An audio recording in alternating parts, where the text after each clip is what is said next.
ทหารสมานกำลังกันเข้านักรบสามเหล่าบุกเข้าถูกกลมศัตรูปากพวกแก้วแดงแทรกแซงผู้ผ่านลบลู่ต้านยันต่อสู้กบกู้อธิปไตยเรือทหารสาบานต้องป้องกันซายืนสู้วงอาจพิราชทหารสานไซหักพื้นแผ่นดินทานินสบายดีพี่น้องประชาชนชาวลาวทุกตัวหน้าพบกันในแรงวันพฤหัสวันที่13มิถุนายน2025ในเวลา 5 โมงที่สหรัฐอเมริกาจากรัฐแคลิฟอร์เนียถ่ายทอดออกจากสถานีของฟรีลาวกัฟเวอร์เมนต์เพื่อส่งเสียงไปถึงพ่อแม่พี่น้องประชาชนคนลาวอยู่ในประเทศและทั่วโลกให้รู้จักว่าการต่อสู้เพื่อประชาธิปไตยในลาวบ่มีแต่ได้กลุ่มของฟรีลาวกัฟเวอร์เมนต์เท่านั้นมีกลุ่มคนลาวหลายกลุ่มทั่วโลกที่ออกมาประท้วงประณามรัฐบาลสปป.ลาวที่บ่มีความรับผิดชอบบ่มีหน้าที่ความรับผิดชอบปกป้องประชาชนของตนเองเสือกหันไปปกป้องเจ็กและแก้วหลายกว่าที่จะมาปกป้องประชาชนคนลาวของตนเองนี่คือปัญหาใหญ่ที่มันเกิดขึ้นอยู่ในประเทศลาวมาเป็นเวลาอันที่ยาวนานจนกว่าพวกเขาบ่สามารถจะอธิบายได้เพราะว่าทุกคนก็เห็นนำกันเหตุการณ์ที่มันเกิดขึ้นอยู่ในประเทศลาวบ่ว่าจะเป็นการส่อลาดบังหลวงอยู่ภายใต้รัฐบาลส่อลาดบังหลวงขายศาสตร์ขายแผ่นดินทุกคนทำงานให้รัฐบาลแบบบ่ได้คิดค่าใช้จ่ายเพราะรัฐบาลบ่มีเงินจะจ่ายตามกำหนดและเวลาดังนั้นทุกคนก็บ่มีทางเลือกก็จะเป็นต้องก้มหัวอยู่รับใช้รัฐบาลแก้วแดงอยู่ในประเทศลาวดังนั้นแล้วมื้อนี้ข้าพเจ้าจะมาเว้าถึงกันว่าวิธีทางในการที่จะเอาตัวรอดออกจากการเป็นขาทาสของรัฐบาลแก้วแดงที่ปกครองลาวมาเป็นเวลาอันที่ยาวนานถ้าไผเชื่อก็เชื่อไปถ้าไผบ่เชื่อก็แล้วแต่ข้าพเจ้าเองก็บ่สามารถที่จะไปบังคับให้ผู้นั้นผู้นี้เชื่อคำเว้าของข้าพเจ้าแต่ถ้าพวกท่านมีสมองพวกท่านมีปัญญาพวกท่านเฉลียวฉลาดพวกท่านคงจะเห็นว่าประชาชนลาวในประเทศลาวนั้นตกทุกข์ได้ยากขนาดใดและรัฐบาลเคยออกมาดูแลพ่อแม่พี่น้องประชาชนเท่าที่ควรบ่หรือว่าออกมาปกป้องสิทธิของประชาชนคนลาวเท่าที่ควรบ่มีข้าพเจ้าก็ยังบ่เห็นทุกวันนี้เฮาก็ได้ยินว่าคำสาลือกันหรือว่าได้ข่าวเอเชียซีรีส์เพิ่นก็เว้าการล่วงละเมิดสิทธิมนุษย์อยู่ในประเทศลาวนี่ในที่ผ่านมาประมาณ 5-6 ปีขึ้นหลังเขาก็ได้ยินว่าคนลาวทางภาคเหนือพากันขายลูกสาวขายไปเป็นแรงงานอยู่ประเทศจีนอายุ 12-13 ปีขึ้นไปก็ขายให้คนจีนเอาไปเป็นคนรับใช้อยู่ในประเทศจีนรัฐบาลลาวก็บ่เคยออกมาเยื่อใยใจดีกับเรื่องราวต่างๆที่มันเกิดขึ้นกับพ่อแม่พี่น้องประชาชนรัฐบาลลาวบ่เคยออกมาถาม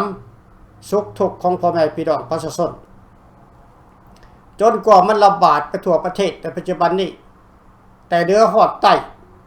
แต่เดือของประเทศลาวจนฮอดใต้ประเทศลาวการระบาดในการฆ่ามนุษย์อยู่ในประเทศลาวนั้นอย่างใหญ่หลวงแต่รัฐบาลสปป.ลาวบ่เคยออกมารับผิดชอบและก็บ่เคยออกมาแถลงการและบ่เคยออกมาแก้ไข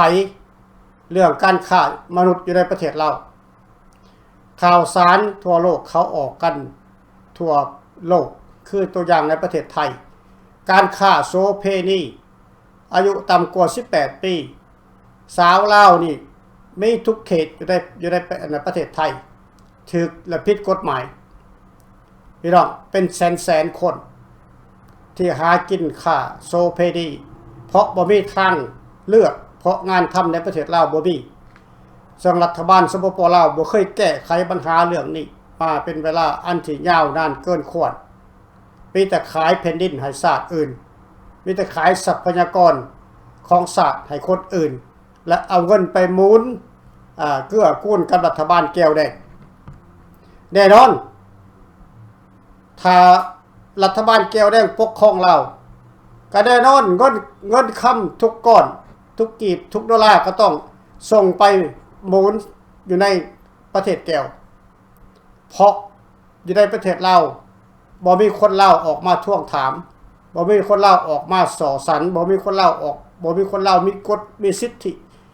ในการสอบถามรัฐบาลถ้าผู้ใดสอบถามรัฐบาลเกินขีดผู้นั้นก็จะต้องถูกหายตัวถูกอุ้มหายไอ้บอกพี่น้องดังนั้นแล้วบ่มีใครกล้าถามอันนี้แหละข้าพเจ้าจึงบอกว่าเป็นยังคนจึงบ่กล้าถามเพราะว่าอำนาจของรัฐบาลนั้นมันอยู่ฮานอยพุ่นมาจากฮานอยพุ่นอำนาจของรัฐบาลมันอยู่กับรัฐบาลซึ่งมอบหมายมาจากรัฐบาลฮานอยมาควบคุมเก็บกำเศรษฐกิจของลาวนี่ส่งให้ฮานอยดังนั้นแล้วเวลามันผ่านมายาวขนาดนี้เขาจะแก้ไขกันวิธีใดมีไผมีแนวคิดและปัญญาจะแก้ไขในผ่านมาอยู่ทางในประเทศมีบ่มีการเน้งติงจากพรรคใดพรรคหนึ่งในประเทศเรามีแต่ก้มหน้าทำงานหับใส่รัฐบาลปล่อยให้รัฐบาลขูดเนื้อเถือดังปล่อยให้รัฐบาลเก็บเงินภาษีโดยบ่จำเป็นปล่อยให้รัฐบาลมือสี่ตีนสี่ออกมาเก็บเงินเอาเงินมาซื้อซีเมนต์ปูทางซีเมนต์ปูทางนี่ก็ต้องได้ต้องได้เก็บอันนั้นประชาช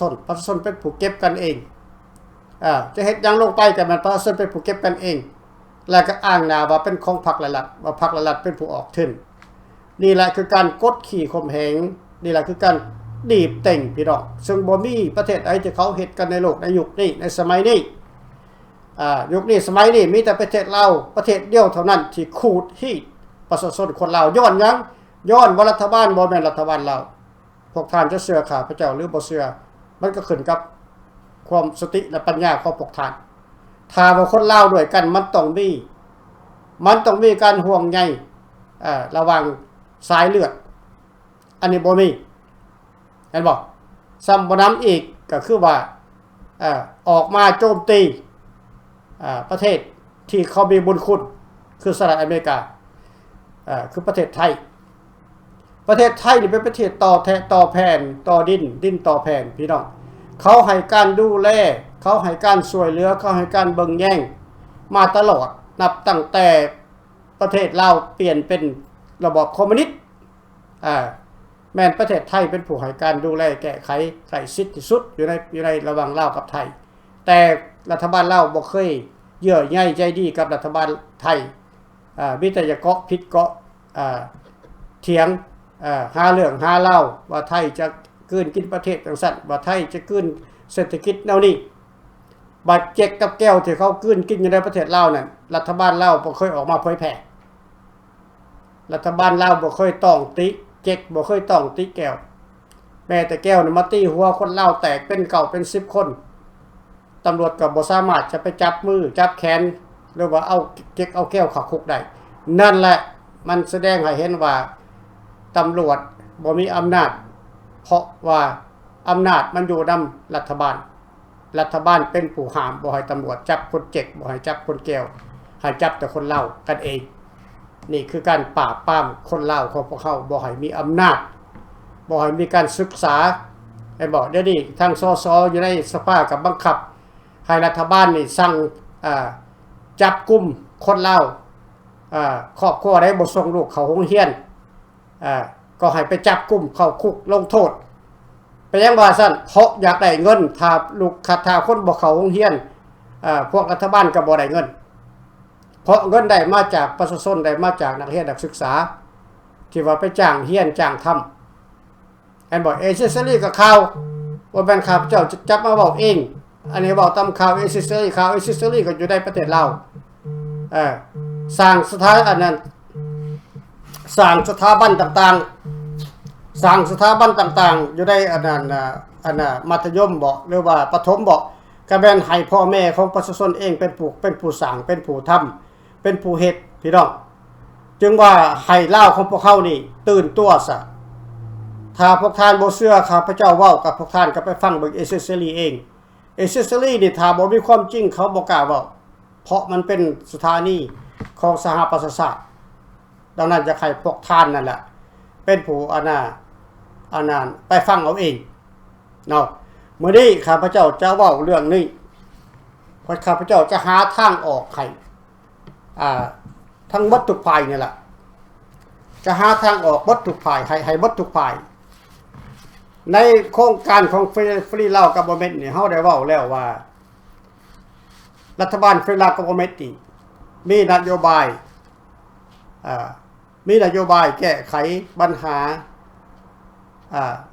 การปกครองอยู่ในลาวเฮามีโครงการออกมาเพื่อขับไล่หรือว่าปลดพวกลัทธิคอมมิวนิสต์ออกจากเป็นรัฐบาลปกครองอยู่ในลาวก็ง่ายกับภาษาลาวก็คือว่าการฮื้อฟื้นเสื้อชาติลาวของพวกเขาขึ้นมาฮื้อฟื้นสิทธิ์และประชาธิปไตยลาวเขาขึ้นมาโอเค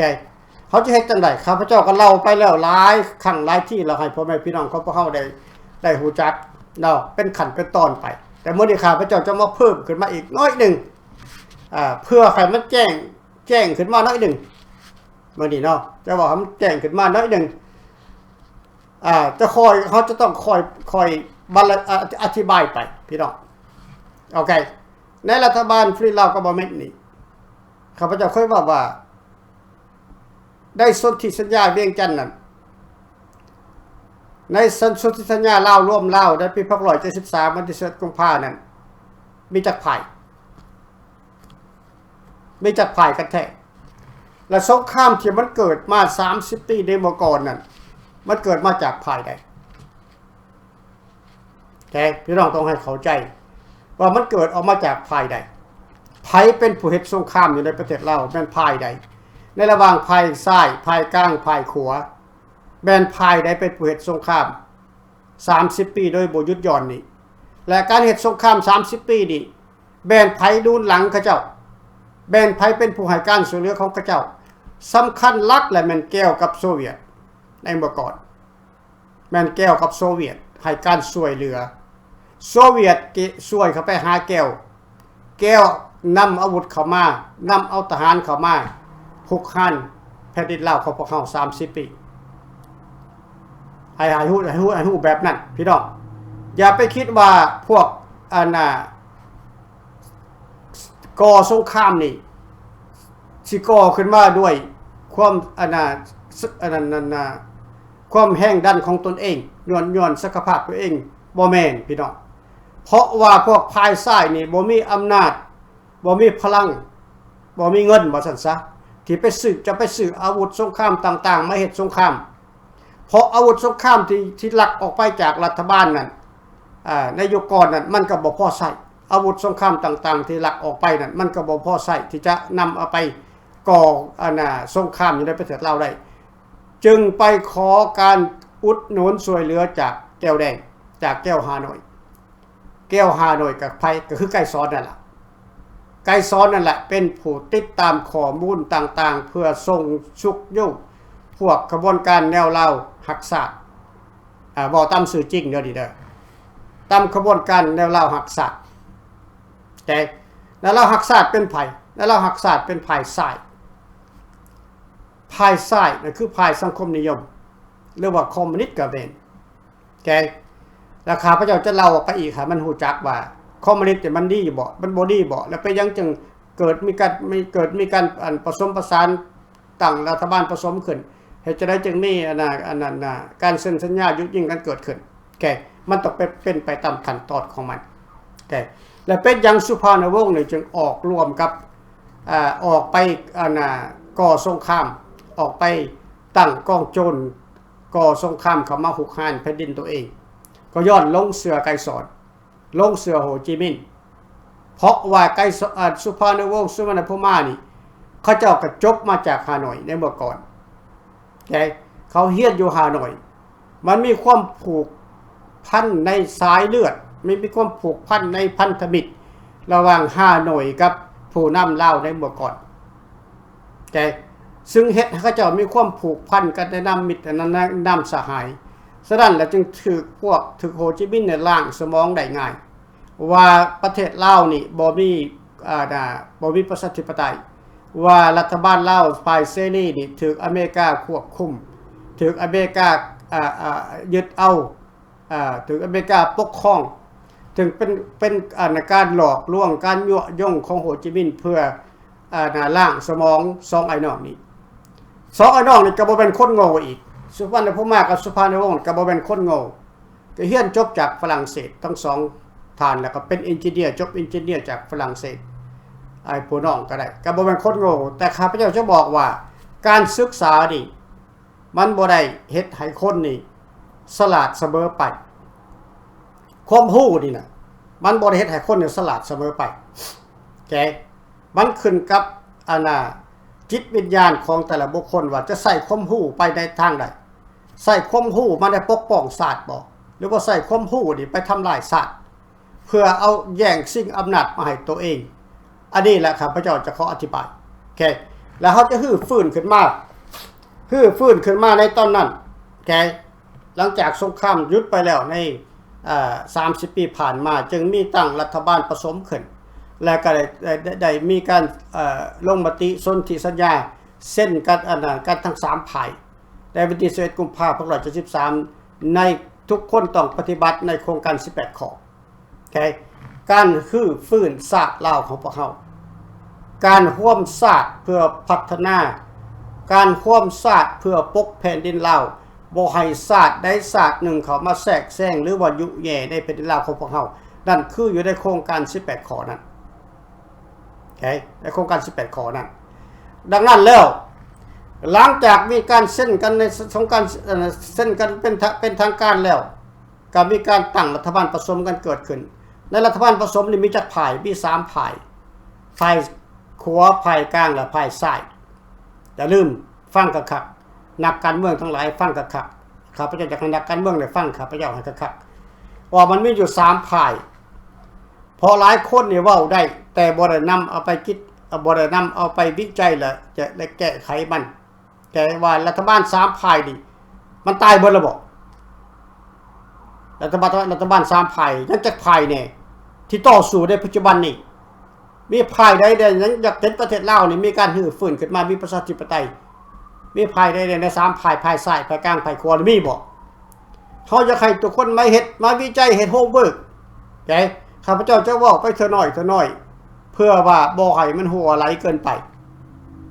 40 กว่าปี50 ปีผ่านมานี่ข้าพเจ้ายังบ่เห็นพรรคการเมืองใดที่จะนำเอาวิธีทางแก้ไขการปกครองลาวหรือว่าแก้ไขการเมืองลาวนี่อยู่ในประเทศลาวนี่บ่เห็นองค์การได้นำนโยบายออกมาว่าจะแก้ไขได้วิธีใดเฮาจะเอาวิธีใดไปแก้ในเมื่อปัจจุบันนี้นี่แก้วมันปกครองลาวอยู่แก้วมันมีอำนาจอยู่ในประเทศลาว 100% คนลาวบ่มีแต่แค่%นึงเลยจะมีอำนาจและแม่นไผล่ะมีอำนาจจะเป็นรัฐบาลแก้วลาวอยู่ในประเทศลาวนั่นที่เขาแอบอ้างว่าเขาเป็นคนลาวนั่น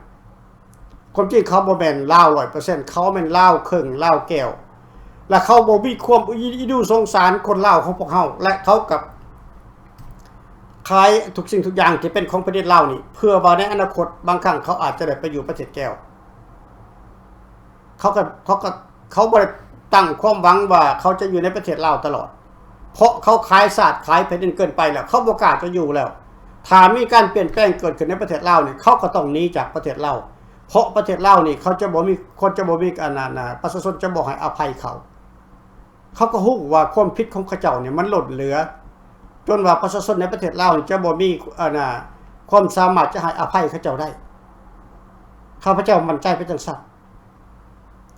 เพราะฉะนั้นเขาต้องเตรียมพร้อมทุกอย่างและการมาของฟรีลาวกับบ่แม่นมาวิธีใดข้าพเจ้าเคยเว้าเรื่อยๆว่าเมื่อก่อนเฮา รัฐบาลภายเวียงจันทน์นี่มาตั้งรัฐบาลพรรคถิ่นขึ้นอยู่ในต่างประเทศแล้วก็มาตั้งพรรคการเมืองใหญ่ขึ้นอยู่ในต่างประเทศนี่ตั้งแต่75เป็นต้นมาจนล่มสลายกันไปเป็นแถวพี่น้องจาก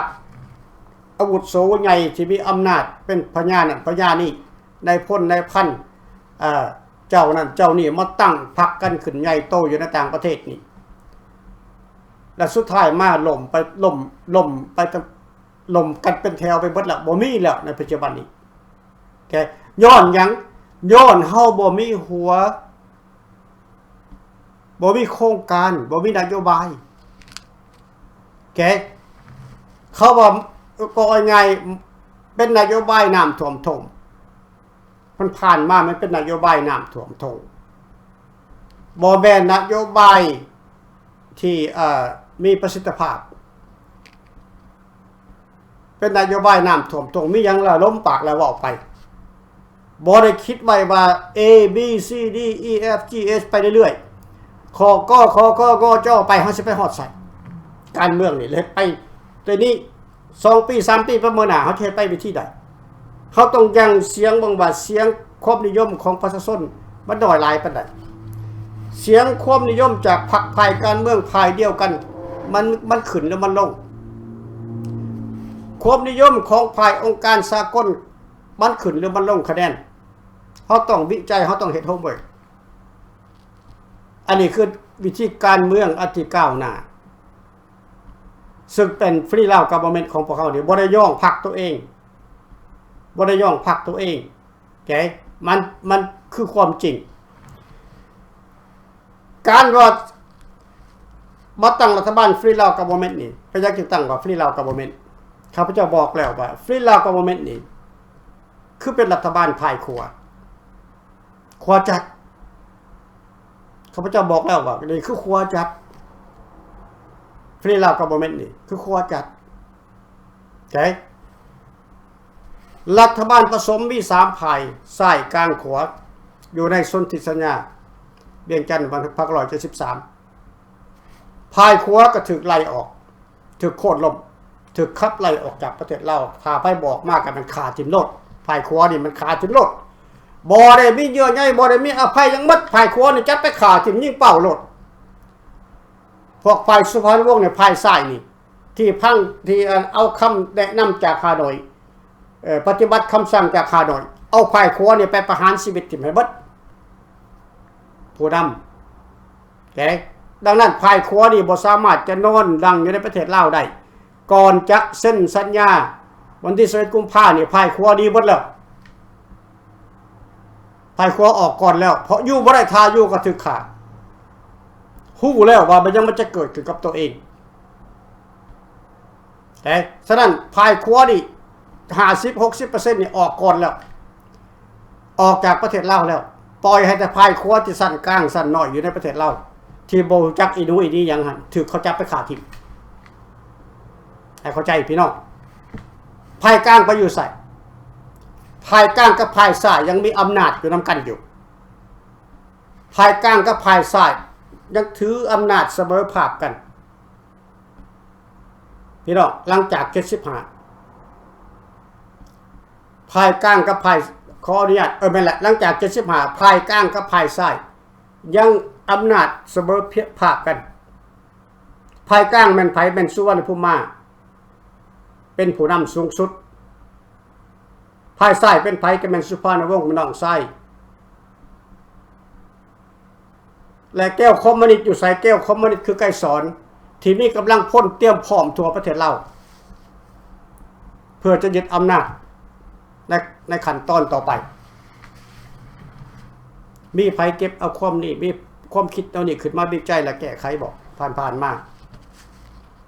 ข้าพเจ้ายังบ่เห็นไผเก็บขึ้นมาเว้าแล้วนำไปแก้ไขบ่มีดังนั้นแล้วภายขวานี่ถูกอันนั้นขับไล่ออกมาแล้วพวกที่มีชีวิตยังเหลือแต่ภายกลางกับภายซ้ายปกครองอยู่นำกันรวมกันอยู่มาบ่เกิน5 ปีจาก75 80พี่น้องภายซ้ายบ่ภายกลางบ่พอใจกับภายซ้ายบ่พอใจกับภายซ้าย เพราะภายซ้ายบ่ปฏิบัติตามโครงการ18ข้อนะภายซ้ายคือภายสุภาพวงศ์คือภายคอมมิวนิสต์บ่ปฏิบัติในโครงการ18ข้อภายกลางจึงลุกขึ้นมาประท้วงอยู่ในสภาและนอกสภาจนกว่ามีคำสั่งมาจากฮานอยให้จับกุมพวกภายกลางให้เบิดจะเป็นนักเรียนนักศึกษาใครก็ตามโอเคพวกได้อยู่ภายกลางจับให้เบิดพอประหารชีวิตเอาไปประหารชีวิตบอกไปพอไปค้างคุกตลอดชีวิตเลยโลด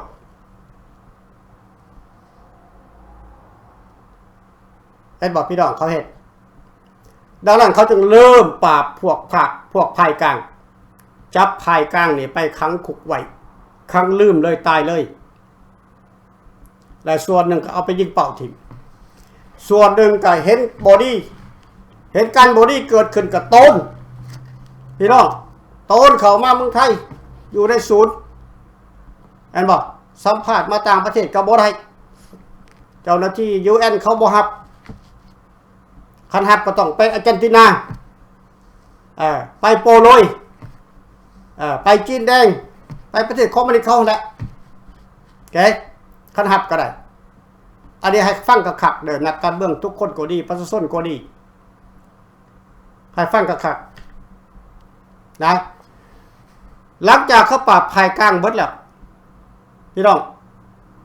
1994-95เขาปราบภายกลางแล้วเบิดแหละบ่มีภายกลางแล้วในประเทศเราน่ะแกเขาจึงใกล้ซ้อนจึงเขายึดอำนาจของภายซ้ายนะใกล้ซ้อนจึงเขายึดอำนาจของภายซ้ายของภายสุภาพวงศ์ปลดสุภาพวงศ์ลงแกวางยาให้สุภาพวงศ์เป็นอัมพาตปากบ่ได้แกแต่เก็บหุ่นไว้ให้พวกอนาภายซ้ายเนี่ยหูจักว่าสุภาพวงศ์ยังมีชีวิตอยู่เพื่อเป็นการหลอกล่อให้ภายซ้ายเนี่ยตายใจบ่ให้ภายซ้ายลุกขึ้นมากบฏดังนั้นพวกทหารภายสุภาพวงศ์นี่ก็อยู่กันไปแบบมีความพอใจจงหักภักดีบ่ฮู้ซะว่าใกล้ซ้อนนี่โคตรล่มพวกภายกลางแหละโอเคเพราะใกล้ซ้อนบ่ได้ประกาศว่าโคตรล่มภายกลางใกล้ซ้อนว่าเปลี่ยนจากลัทธิของพวกนักเล่าหักศาสตร์ภายซ้ายนี่มาเป็นลัทธิสังคมนิยมจากคอมมิวนิสต์มาเป็นสังคมนิยมพี่น้องคอมมิวนิสต์กับสังคมนิยมเนี่ยมันแตกต่างกันน้อยหนึ่งคอมมิวนิสต์นี่คือเผด็จการสังคมนิยมนี่คืออเมริกาเนี่ยสังคมนิยมคือฝรั่งเศสเนี่ยสังคมนิยมเขาว่าเป็นระบบเขาว่าคอมมิวนิสต์เสรีให้เข้าใจประเทศใดก็มีฝรั่งก็มีภายกลางภายซ้ายภายขวามี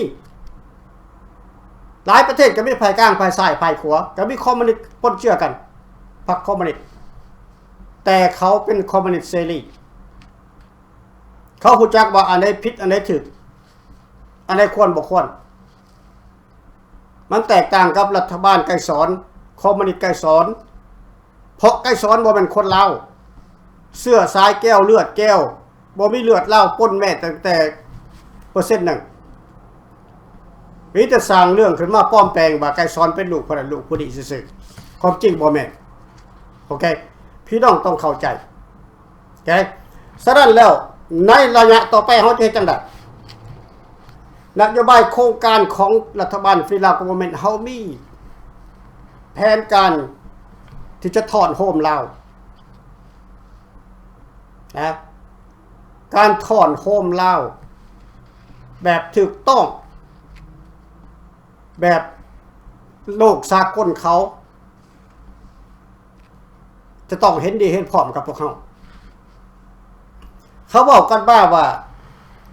เขาออกมาฮือฟื้นสัญญาเวียงจันทน์แต่เขาบ่ได้เว้าแจ้ง เขาบ่ได้บ่เบิดทุกข้อความเพราะเขาก็ยังเสียงคนไปว่าคนฟังนี่คนเบิ่งนี่เขาสิมีความสนใจหน่อยหลายปานใดแกถ้ามันบ่มีความสนใจพอตัวใดเฮาก็เพิ่มขึ้นมาเท่าน้อยเพื่อให้คนเข้าใจแกเดี๋ยวนี้บ่มันเดี๋ยวนี้ผ่านมาเนี่ยข้าพเจ้าเคยส่งจดหมายคำร้องไปถึงองค์การต่างๆทั่วโลกว่าให้มีการรื้อฟื้นสนธิสัญญาเวียงจันทน์เพื่อรื้อฟื้นประชาธิปไตยลาวของขึ้นมาแต่ข้าพเจ้าบ่ได้เว้ามันชัดเจนในการดำรงของการเมืองนั้นว่ามันเป็นแบบนี้ข้าพเจ้าบ่ได้เว้าอย่างชัดเจนเพราะมันบ่ถึงเวลามันเถื่อเฮาก็เขียนไปยังฟังเสียงเพิ่นซื่อๆว่ามันจะมีการตอบแทนมันจะต้องมีการตอบมาหน่อยหลายปานใดก็มีคำตอบของเพิ่นเท่านั้นเขาก็รู้แล้วว่าองค์การสหประชาชาติยังฮู้จักอยู่เรื่องสนธิสัญญาเวียงจันทน์นี่เพิ่นยังฮู้อยู่บ่ว่าเพิ่นลืมเพิ่นยังฮู้อยู่ผู้จะลืมผู้ที่ลืมน่ะเป็นคนลาวเขาเป็นผู้ที่ลืมองค์การสหประชาชาติเขาบ่ได้ลืมเขาเขียนจดหมายไปส่งไปเพิ่นตอบมาแล้วเพิ่นฮู้โดดอันบอกแต่คนลาวเขานี่ว่าตายแล้วสนธิสัญญาเวียงจันทน์มันตายแล้วเห็นบ่มันต่างกันอยู่หมดนี่พี่น้องคำว่าตายแล้วมันมาจากไสมันมาจากไกรสอนพุ่นบ่ได้มาจากฝ่ายขัวเฮามันมาจากฝ่ายไกรสอนพุ่นหลายกว่าดังนั้นแล้วนะในขั้นต่อไปนี่ได้สนธิสัญญาเวียงจันทน์นี่1973นี่มันมีอยู่3ฝ่ายฝ่ายกลางเนี่ยเฮามีแล้วฝ่ายขัวเฮาก็มีแล้วยังบ่มีแต่ฝ่ายซ้ายหลายคนจะว่าดร.ฟารีจะเอาฝ่ายซ้ายเขามาเป็นมิตรได้จังได๋เขาคือศัตรูเฮาเขาฆ่าเขาพันเฮาพี่น้องมันมี2ฝ่ายซ้ายนึงคือซ้ายของไกรสอนซ้ายนั่นมันเป็นศัตรูเฮาอยู่แล้วดึงมันเข้ามามันก็บ่เข้าเพราะมันเป็นซ้ายจัดของไกรสอนแล้วแต่ว่าซ้ายนึงที่เขามาร่วมในรัฐบาลนั่นในปี1973นั่นเป็นซ้ายเป็นของคนลาวได้น่ะคนลาวทั้งหมดที่ถือไกรสอนดับศูนย์ไปนั่นน่ะภายซ้ายที่ว่าหักหอมประเทศชาติแท้ๆน่ะภายซ้ายที่เขาอยากเห็นประเทศลาวนี่ปกครองกันเองนี่น่ะมันอีกภายนึงอย่าไปตีร่วมเขาจะไปตีกวดจะไปตีร่วมกันหมดตีกวดรวดเพียงมันบ่แม่นมันมีภายซ้ายมันมีอยู่2ภายไกรสอนกับภายสุภาณวงศ์ภายสุภาณวงศ์ถือดับศูนย์ถือไกรสอนดับศูนย์หลังจากปี1995ยึดอำนาจของสุภาณวงศ์ดังนั้นเฮาเฮียกข้องหาภายซ้ายภายของสุภาณวงศ์นี่ลูกหลานสายมุ่นเสื้อของสุภาณวงศ์นี่นะสายบุญเสื้อของการปฏิวัติของสุภาณวงศ์นี่นะถ้าพวกสหายยังหักชาติหักแผ่นดินอยู่ความตั้งใจของพวกสหายยังบ่ได้เบิดเถื่อยังบ่ได้หายสาบสูญท่านสามารถเข้ามารวมกันในรัฐบาลผสม3ฝ่ายฮอดวันละเวลามันท่านจะฮู้เองเฮาบ่ได้เกลียดสั่งพวกท่านเฮาบ่ได้เครียดข่มพวกท่านเพราะพวกท่านลงผิดในเมื่อก่อนแน่นอนพวกท่านก็ต้องพวกสหายก็ต้องฟังความแนะนำฟังคำสั่งของสุภาณวงศ์อย่าไปฟังคำสั่งของคำไต่อย่าไปฟังคำสั่งของไกรสอนเพราะพวกนี้มันลูกแก้วล้านแก้วต้องให้เข้าใจไปแบบนั้นถ้าเมื่อได้หักเล่า3ฝ่ายดีร่วมกันได้เขามาฮื้อฟื้นสัญญาเวียงจันทน์นี่นะต่อองค์การน่ะสหประชาชาติมันจึงจะเกิดแต่ถ้ามันบ่มีภายซ้ายเฮาก็เฮ็ดได้เฮามีวิธีการเสนอต่อองค์การสหประชาชาติเสนอต่อองค์การสากลแต่ถ้าเฮาได้ภายซ้ายของสุภาณวงศ์นี่เข้ามารวมนี่มันจะมีพลัง มันจะมีแห้งมันจะมีความก้าวหน้าใส่เลข1เลข2เลขจนฮอดเลข10พุ่นให้บอกพี่น้องบางคนจะคิดว่าได้ยินข้าพเจ้าบอกไปแล้วก็สิว่าข้าพเจ้านี่เป็นคอมมิวนิสต์ก็แล้วแต่จะคิดถ้าท่านบ่คิดคือข้าพเจ้าท่านคิดของท่านนั่นท่านจะเอาประเทศลาวได้วิธีใดหรือว่าพวกท่านมีแต่เว้ามีแต่โม้มีแต่คุยมีแต่ฝันซื่อๆวิธีการแก้ไขบ่มีเบิ่งรัสเซียกับยูเครนเข้าสู่กันขนาดใดพี่น้องก็บ่แตกต่างหยังกับลากกับแก้วสงครามน่ะแก้วมีคนเป็นเท่าใด4-5 แสนลาวแค่แต่คนหมื่นหนึ่งก็สิแตกต่างกันหยังใจฉะนั้นแล้วถ้าลาวเฮาบ่ฮักกันถ้าลาวเฮาบ่ฮักกันใจลาวก็จะสิ้นชาติถ้าลาวบ่ปกป้องแผ่นดินลาวก็จะสิ้นชาติข้าพเจ้าบอกไปแล้วว่าประเทศลาวบ่แม่นแค่ทำทุกวันนี้ no ประเทศลาวนี่เป็นตั้งล้านตารางเมตรในเมื่อก่อนตารางกิโลเมตรในเมื่อก่อนเป็นล้านแต่เดี๋ยวเฮาเหลือแต่คำ 2-3,000 กิอันนั้นตารางกิโลเมตรเท่านั้นเป็นจังเหลือน้อยแท้ยอดลาวเขาบ่ปกปักรักษายอดลาวเขาบ่สนใจปล่อยให้ศาสตร์อื่นกลืนกินไปแบบสบาย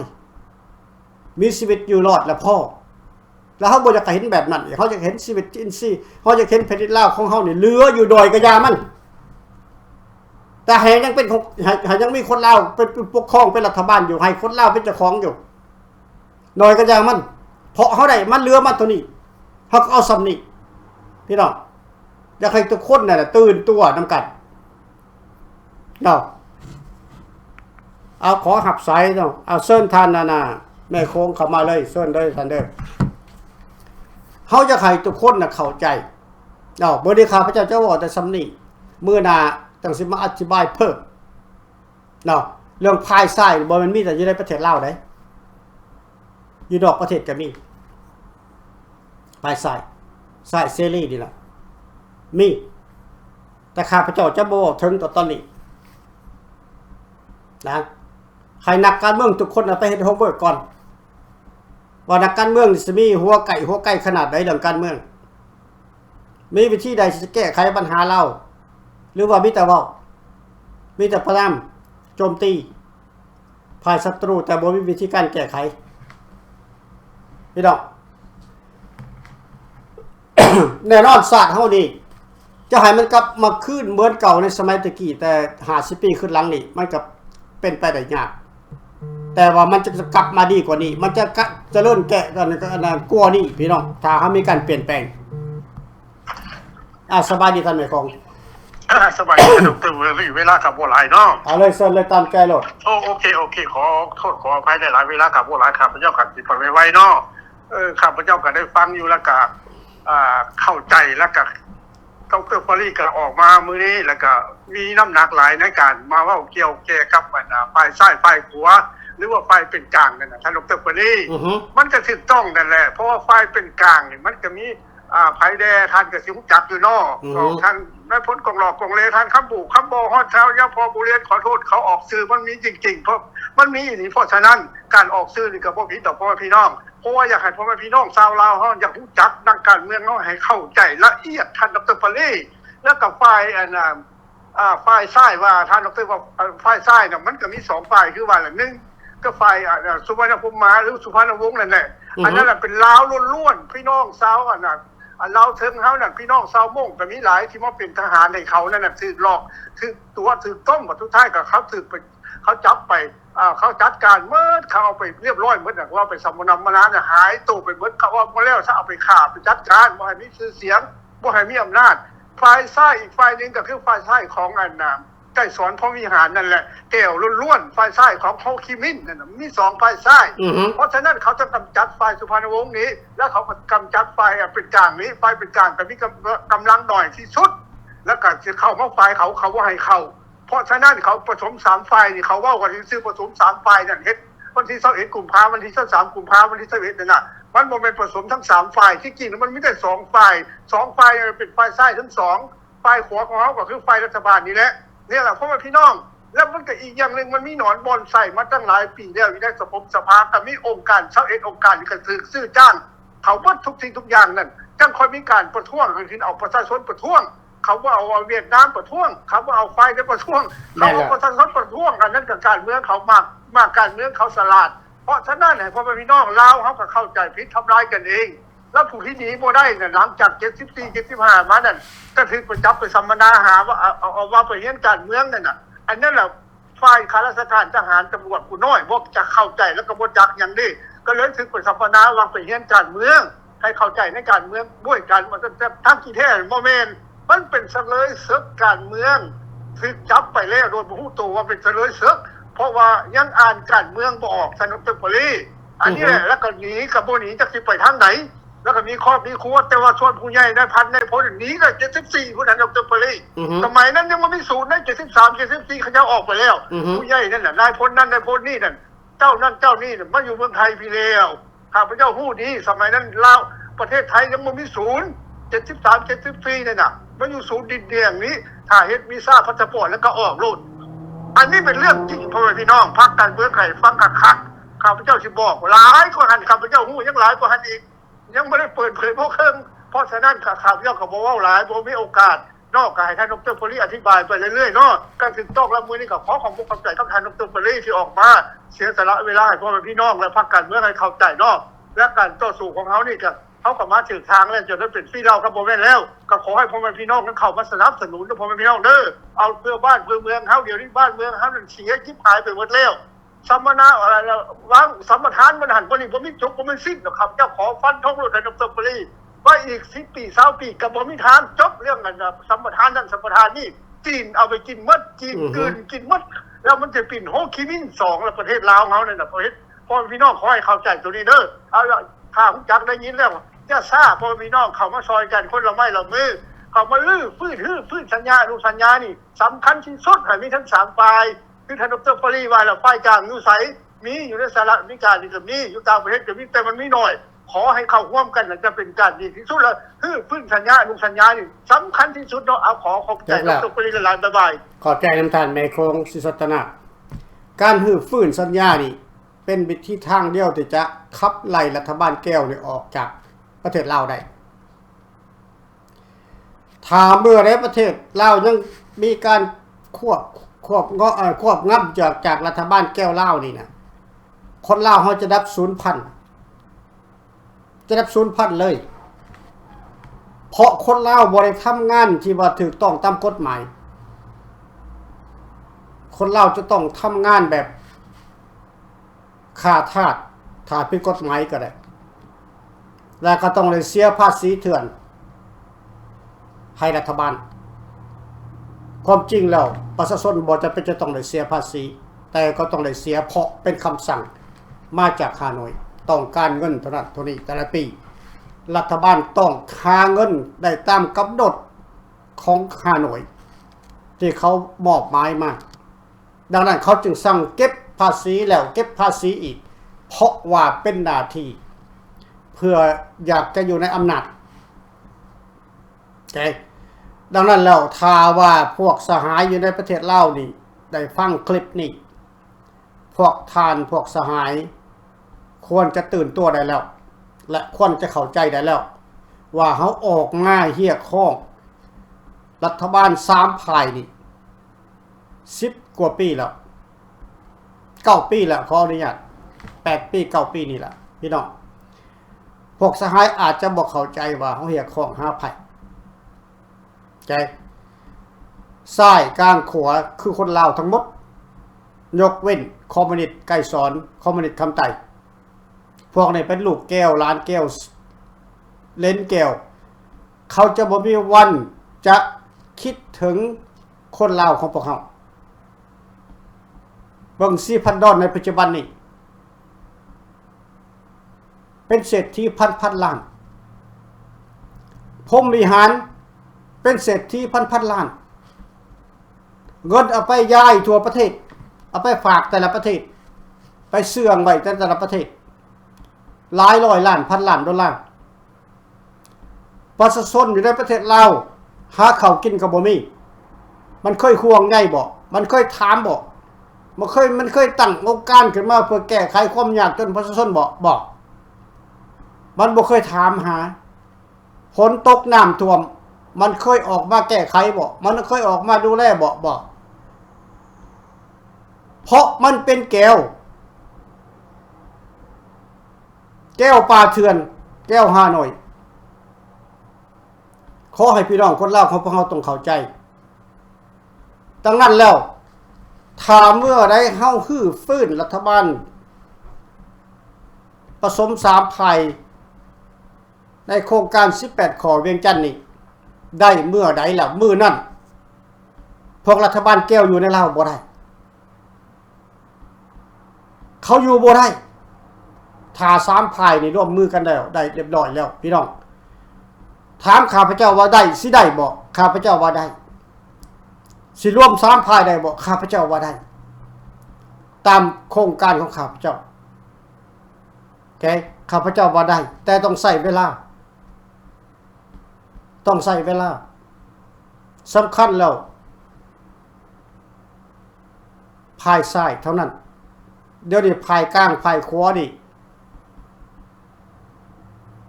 เฮาเว้ากันได้แล้วแต่ยังบ่ทันถึงขั้นภายซ้ายนี่ยังบ่ทันได้เข้ามาแต่ว่าอีกบ่นานก็จะเข้ามาภายซ้ายเป็นไผพี่น้องบ่แม่นภายแนวลาวอยู่ประเทศลาวภายเดียวบ่แม่นได้ภายซ้ายอยู่ในอเมริกาก็บ่อึดภายซ้ายอยู่ฝรั่งอยู่แคนาดาก็บ่อึดที่เขาออกมาเฮียข้องที่เขาออกมาประณามที่เขาออกมาโจมตีรัฐบาลไกรสอนนี่น่ะมากมายน่ะนั่นแหละเขาว่าภายซ้ายบางทีเขาอาจจะบ่ฮู้ตัวว่าเขาเป็นภายซ้ายก็เป็นไปได้เขาก็บอกว่าเขาต้องการเสรีต้องการประชาธิปไตยในลาวพี่น้องแต่เขาบ่ได้ต้องการจะขับมั่งบ่จะขับไล่รัฐบาลสปป.ลาวเขาบ่อยากขับไล่เขาจะให้รัฐบาลเปลี่ยนแปลงนั่นแหละคือภายซ้ายโอเคเขาคิดว่าเขาเจรจากันได้นั่นคือภายซ้ายฉะนั้นแล้วภายซ้ายอยู่ในอเมริกาที่เขาจะจับขึ้นมาในที่เขาจะนำเข้ามานี่โอเคเขาต้องไปล็อบบี้กันเอง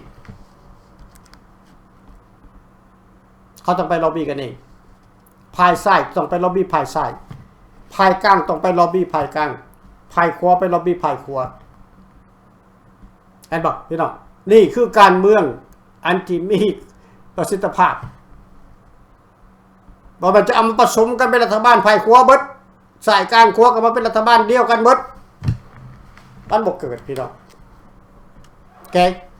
คนเฮาเกิดมาแต่ละคนนี่จะมีแนวคิดแตกต่างกันแกภายขวาคือกันเขาก็ต้องมีแนวคิดภายขวาคนเกิดมาภายขวามันต้องคิดไปทางขวาคนเกิดมาภายซ้ายมันต้องคิดไปทางซ้ายคนเกิดมาภายกลางมันต้องคิดไปทางกลางแต่ว่าซ้ายกลางขวานี่ถ้าเป็นคนลาวแท้ๆน่ะมันบ่เป็นเผด็จการคือในประเทศลาวในเดียวนี้ดอกมันสิเป็นคือฝรั่งเศสมันสิเป็นคืออเมริกามันสิเป็นคือโปแลนด์มันสิเป็นคือหลายๆประเทศที่เขาฮ้องว่าประเทศเสรีประชาธิปไตยน่ะมันมีหลายฝ่ายลาวเขาก็เป็นประเทศเสรีประชาธิปไตยแต่มี3พรรคการเมืองลงเลือกตั้งถ้าประชาชนเลือกภายซ้ายก็เป็นรัฐบาลไป4 ปีเบิด4 ปีก็ลงเลือกตั้งถ้ารัฐบาลประชาชนเลือกภายขวาก็ขึ้นเป็นรัฐบาลถ้าเบิด4 ปีแล้วภายขวาตกไปถูกภายกลางถูกเลือกจากประชาชนเพราะภายขวาทำงานบ่ได้ผลหรือว่าภายซ้ายทำงานบ่ได้ผลบ่มีประสิทธิภาพเขาก็เลือกภายกลางขึ้นมาภายกลางก็เป็นรัฐบาล4 ปีภายกลางก็ต้องปฏิบัติหน้าที่ถ้าปฏิบัติหน้าที่บ่ได้เทอมต่อไปเขาก็ต้องเลือกพรรคในขึ้นมานี่คือระบบเสรีประชาธิปไตยพี่น้องนี่คือโครงการที่ข้าพเจ้าทำอยู่เฮ็ดอยู่ในปัจจุบันนี้ข้าพเจ้าบ่ได้หวังป้องให้ผู้ใดผู้หนึ่งบ่ได้ป้องให้พวกภายกลางบ่ได้ป้องให้ภายซ้ายเฮาต้องเข้ามาแข่งขันกัน แข่งขันกันสร้างสาบูรณะประเทศชาติบ้านเมืองโดยเข้ามาร่วมกันอยู่ในรัฐบาล3ฝ่ายก่อนเพื่อเรียกร้องถึงองค์การสากลให้องค์การสากลได้รู้จักว่าประเทศลาวในปัจจุบันนี้นะมันบ่แม่นคนลาวปกครองมันบ่แม่นภายซ้ายปกครองที่รัฐบาลสากลเข้าใจอยู่ในปัจจุบันนี้ว่ารัฐในประเทศลาวน่ะคือภายคอมมิวนิสต์ลาวปกครอง no เป็นภายคอมมิวนิสต์แก้วปกครองลาวหั่นน่ะเพราะฉะนั้นเขาอยากจะฮู้เขาก็ต้องไปบอกเขานี่คอมมิวนิสต์ลาวอยู่ในรัฐบาล3ฝ่ายนี่พวกข่อยนี่ถือขับไล่ถือกระดันนั่นน่ะโคตรล่มในปี1900เป็น1900เท่านี้รัฐบาลคอมมิวนิสต์แก้วเนี่ยมาโคตรล่มพวกข่อยนี่แหละคือรัฐคอมมิวนิสต์อันนั้นลาวภายซ้ายมันต้องมาร่วมกันอยู่ในอันนั้นน่ะสนธิสัญญานี่รัฐบาลลาว3ฝ่ายนี่เพื่อให้องค์การสากลเขาฮู้ว่าโอ้ประเทศลาวนี่ถือแก้วยึดถือแก้วเทคโอเวอร์แบบ political แบบการเมืองนี่คือวิธีการมันพี่น้องวิธีการที่เขาจะต้องการจะเฮ็ดในขั้นต่อไปนี่เป็นเท่านี้เฮาสิบ่ฮ้องกันขวาจัดภายเดียวนี่เว้าแต่เรื่องเก่าขึ้นมาว่าเขาโคตรลมเฮาไผจะมาฟังเฮาองค์การสากลเขาสิฟังเขาบ่50ปีแล้วเขาก็ฟังอยู่แต่เขาซอยยังบ่ได้เขาอยากซอยเต็มที่ก็ซอยยังบ่ได้มันบ่เป็นหน้าที่เขาหน้าที่เขาคือให้ความเป็นกลางให้ความเป็นธรรมภัยผิดภัยถูกเขาเข้าไปแยกแยะให้ความเป็นธรรมอันนี้ภายซ้ายอยู่ไสภายกลางอยู่ไสภายขวาภายเดียวออกมาต่อต้านอยู่50ปีแล้วภายซ้ายบ่เห็นภายกลางบ่เห็นแล้วว่าเดี๋ยวนี้ว่าคอมมิวนิสต์ภายซ้ายยึดอำนาจความจริงมันบ่เป็นภายซ้ายยึดอำนาจเด้แม่นแก้วคอมมิวนิสต์แก้วฮานอยเด้มันยึดอำนาจมา50ปีนี่แล้วไผจะไปอธิบายต่อองค์การสหประชาชาติไผจะไปอธิบายต่อองค์การสหประชาชาติเห็นบ่พี่น้องคิดให้คักๆว่าเฮาเฮ็ดการเมืองมานี่น่ะตั้งแต่รุ่นอาวุโสมานี่50ปีแล้วน่ะมันมีบ่วิธีการเมืองแบบนี้เพิ่นออกมาเผยแพร่น่ะเคยได้ยินบ่ข้าพเจ้าบ่เคยได้ยินมันนโยบายแนวนี้ no ถ้าบ่มีนโยบายแบบนี้ประเทศลาวเฮามันสำเร็จตะรุ่นแล้วการเมืองเนี่ยมันบ่ได้มีแก้วปกครองเท่าคุมื้อนี้ดอก50ปีดอกพี่น้องย้อนว่าแก้วนี่มันเห็นว่าลาวเฮานี่โง่จ้าทางด้านการเมืองมันละคุมเกมมาเลยเท่าทุกวันนี้ลาวกับลาวครึ่งกลางสึกครึ่งมาขี้แห่ยกใส่กันอยู่คุมื้อแต่ไอ้แก้วมันกินแผ่นดินอยู่มันขายแผ่นดินอยู่ไอ้แก้วเนี่ยไอ้ลาวนี่ครึ่งกลางใส่กันอยู่เห็นบ่พี่น้องอันนี้ล่ะจะใครพวกท่านเข้าใจน่ะไผสิคิดว่าไปทางลบของให้เขาว่าของข้าพเจ้ามื้อนี้จะคิดไปทางลบก็แล้วแต่ข้าพเจ้าหวังดีต่อทุกฝ่ายเพื่ออยากจะเห็นการเปลี่ยนแปลงอยู่ในลาวเพื่ออยากจะให้ลาวนี่มีการฮื้อฟื้นสัญญาขึ้นมาให้มันท่วงทันกับอยู่สังขารของพวกเฮาเพราะพวกเฮายังบ่มีเวลาหลายจะเหลืออยู่เวลาของพวกเฮามันน้อยลงในทุกวันนี้ฉะนั้นถ้าเฮาบ่เร่งรัดเฮาบ่ฟ้าฟังเข้าหากันหรือว่าเข้าใจกันนี่มันจะบ่มีวันรอดประเทศลาวของพวกเฮาน่ะจะอยู่ภายใต้การกดขี่ข่มเหงของรัฐบาลแก้วไปตลอดเนาะเอาในค่ำคืนมื้อนี้ก็ขอจบไว้ส่ำนี้ขอขอบใจน้ำตาลในคงศิษย์นะเข้ามาเพิ่มเติมแต่ขอบใจนำพ่อแม่พี่น้องประชาชนคนลาวของพวกเฮาที่ติดตามติดชมและให้คอมเมนต์มาดีๆเนาะขอบใจนำคอมเมนต์ดีๆพี่น้องคอมเมนต์บวกคอมเมนต์อันนั้นดีๆว่าซั่นซะที่ว่าให้กำลังใจของพวกเขาขอบใจข้าพเจ้าจะบ่เขียนต่อนะข้าพเจ้าอ่านอยู่ทุกวันใน10ใน9ปีผ่านมานี่อ่านแต่ข้าพเจ้าจะบ่ตอบเนาะแต่ให้เข้าใจข้าพเจ้าให้เข้าใจว่าข้าพเจ้านี่ให้กำลังใจพวกท่านไปทางออนไลน์ตลอดแล้วพวกท่านก็ให้กำลังใจพวกข้าพเจ้าในการคอมเมนต์เข้ามาเนาะขอเข้าใจพบกันใหม่ในอาทิตย์หน้า